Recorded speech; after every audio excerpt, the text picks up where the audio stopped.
English Leap Podcast. From Speak English with Class. Hey everyone, welcome back to another episode of English Leap Podcast, your leap to fluent English. I'm Jennifer, and joining me is my co-host, Daniel. Hi everyone, we're so glad you're here with us today. We've got some amazing news to kick things off.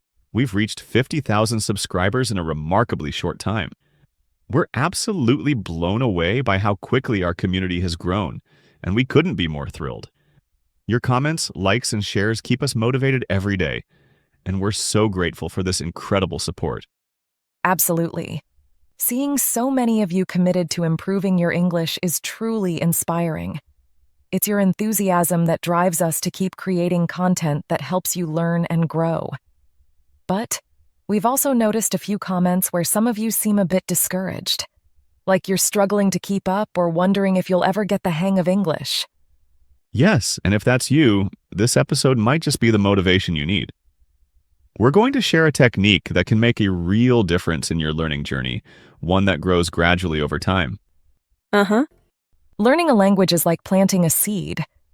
It doesn't grow overnight, but if you keep watering it, one day you'll look back and see a beautiful tree. So, keep watering your English, even if it feels slow sometimes. You're making progress. That's right. Progress is progress, no matter how small. Every word you learn, every sentence you try to say, it all counts. The key is to keep moving forward, even if it feels like you're just taking tiny steps. Those small steps will eventually add up to something big. Now, speaking of progress, wouldn't it be great if there was a way to make learning English feel effortless? Like an approach so simple that it almost feels like you're not studying at all. Well, today we're going to show you exactly that. We'll talk about a method that's not only easy but also enjoyable, making English a natural part of your daily life. It's a technique that feels more like having fun than learning, and you'll be surprised at how effective it is. It's like learning English without even realizing it, where it happens naturally, just like how you learned your first language. Stick around to find out how to make this approach work for you. Before we get too deep, don't forget, we have a free PDF for you with all the key points from today's episode. You can download it in the description below. It's a great way to follow along or review later, especially if you want to remember the main takeaways. All right, we've kept you guessing long enough. Today, we're going to talk about the power of unconscious learning and how you can become fluent without stressing over grammar. Exactly. This is about learning in a way that feels natural. We've got some great tips and stories lined up, so stick with us. Okay, so let's dive into what unconscious learning really is. Simply put, unconscious learning happens when you learn something without actively thinking about it. It's like how you don't need to think about every step when you walk or when you drive a car. You just do it. The same applies to learning English. That's right. It's like how you learned your native language. When you were a child, you didn't study grammar rules or memorize lists of vocabulary. You just listened to the people around you, and your brain picked up the patterns automatically. Before you knew it, you were speaking fluently without thinking about grammar at all. Yes, and that's how you want to approach learning English. Think about when you have a conversation in your native language. You're not worrying about whether your sentence structure is perfect. You just speak. That's because your brain has developed unconscious knowledge of the language over time. And this unconscious knowledge is like a superpower. When you have it, you don't have to pause and think, wait, is this sentence grammatically correct? You just talk. Let's go back to the bike example for a minute. When you first start learning to ride a bike, you're thinking about balancing, pedaling, steering, and making sure you don't fall. But after a few weeks of practice, something amazing happens. You just get on the bike and go. You're not thinking about balance anymore. It becomes second nature. Exactly. Another great example is playing a musical instrument. When I started learning guitar, I had to focus on where to place my fingers on the strings. But after practicing for a while, my hands knew what to do on their own. I could even have a conversation while playing because it became automatic. And that's what we want to achieve with English, making it automatic so that when you're in a conversation, You're not stressing about grammar or vocabulary. You're just talking naturally, like you would in your first language. Now, let's talk about why focusing only on conscious learning, like studying grammar and memorizing rules, can slow you down. Jennifer, you've probably seen this happen with English learners, right? Oh, absolutely. I've seen students who know all the grammar rules but still struggle to speak fluently because they're too focused on getting everything perfect. It's like trying to have a conversation while reading a manual at the same time. It doesn't work in real-life situations. Exactly. It's like when you're in a conversation and you're constantly thinking, should I use past tense here? What about this preposition? By the time you figure it out, the moment's gone and the conversation has moved on. And that's the key difference. Conscious learning can help you understand the rules of English, but it won't help you use them automatically when you're speaking. That's where unconscious learning comes in. So, how does unconscious learning actually happen? It's all about exposure and repetition. Just like you learn to speak your first language by listening to your parents and friends, you can build unconscious knowledge of English by surrounding yourself with the language. The more you listen, the more your brain absorbs it without you even realizing it. Exactly. Think of it like this. When you're watching an English movie or listening to a podcast, your goal isn't to learn English. It's to enjoy the content. But in the background, your brain is learning the patterns of the language, how sentences are structured, how words are pronounced, and so on. It's like your brain is doing the homework for you while you sit back and relax. Who wouldn't want that? Yes, exactly. And over time, this unconscious learning starts to build up. You'll notice that certain phrases and words just come to you naturally without having to think about them. Now, there are two methods you can use to build this unconscious knowledge. The first is listening, lots and lots of listening. The second is input-driven practice, where you take what you've learned from listening and start using it in conversations. When I was learning French, I found that listening to French podcasts helped me so much. I wasn't trying to memorize anything. I was just enjoying the content. And after a while, I started recognizing common phrases and sentence patterns.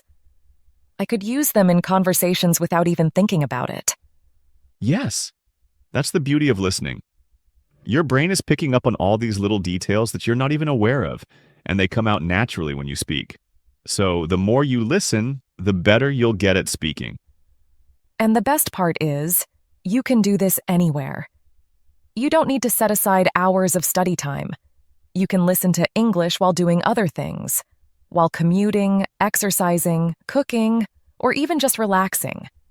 Yeah, I like to listen to podcasts while I'm doing chores. It makes the time go by faster, and I'm learning English without even realizing it. It's like a win-win. Exactly. And if you make it a habit, listening for even 15 or 20 minutes a day, you'll start seeing big improvements in your fluency over time. The key is consistency. So that's a wrap for today's conversation. We hope you picked up some useful tips along the way. Totally. But before we go, let's turn it over to Charlotte for our vocabulary spotlight. She'll take you through some key words, phrases, and idioms from today's episode. Yep, Charlotte's got you covered. She'll break it all down so you can leave with some fresh vocabulary ready to use. Thanks, Jennifer and Daniel. Hey everyone, let's go over some of the important words and phrases we talked about today. I'll explain what they mean and show you how to use them in real conversations. Remarkably, meaning in a way that is worthy of attention, surprisingly or unusually. Example, the team remarkably finished the project in half the expected time. Blown away, meaning to be extremely impressed or surprised by something. Example, I was blown away by how quickly she learned to speak English. Thrilled, meaning extremely happy or excited. Example, he was thrilled to receive an invitation to the event. Incredible, meaning difficult to believe, amazing. Example, the view from the top of the mountain was incredible. Committed, meaning dedicated to a cause or activity. Example, She is committed to improving her English skills every day. Discouraged, meaning feeling less confident or enthusiastic about something. Example, he felt discouraged after failing the test, but he decided to try again. Journey, meaning the process of traveling from one place to another, often used metaphorically to describe progress. Example, learning a language is a long journey, but the rewards are worth it. Frustrated, meaning feeling upset or annoyed because you cannot achieve something. Example, she felt frustrated when she couldn't understand the grammar rules.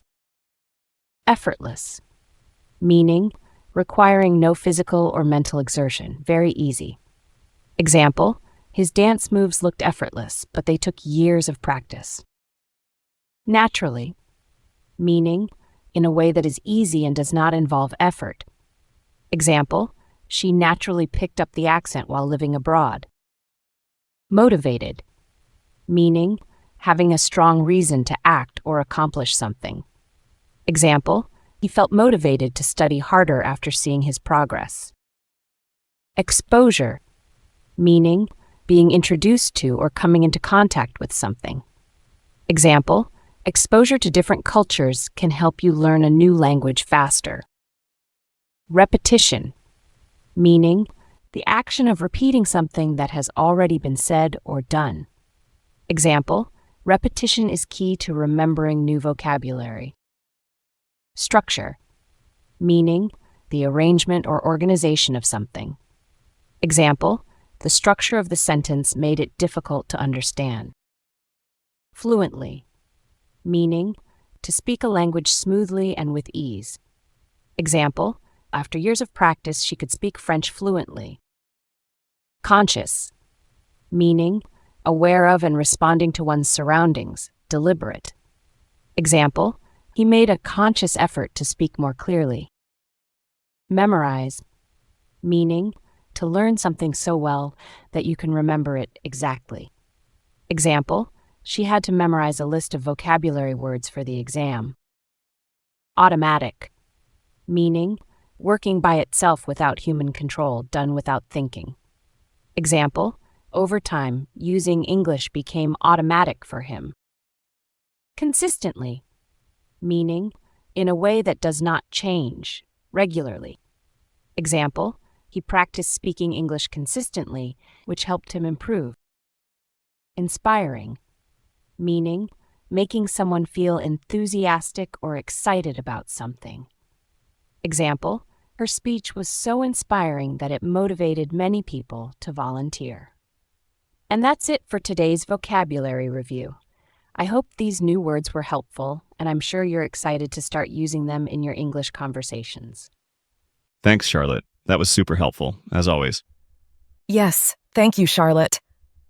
Remember, building your vocabulary step by step is a great way to level up your English.